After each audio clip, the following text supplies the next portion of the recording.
There's our ceiling fan, no blades, because I closed that slide while the fan was running and it broke off one of the blades.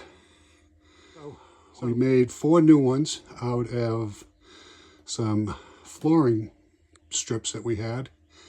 It's an expensive contractor grade, but they actually came out pretty good. We routed them out,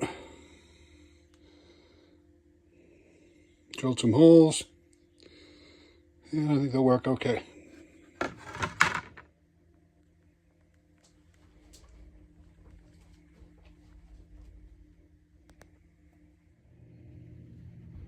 It's working fine.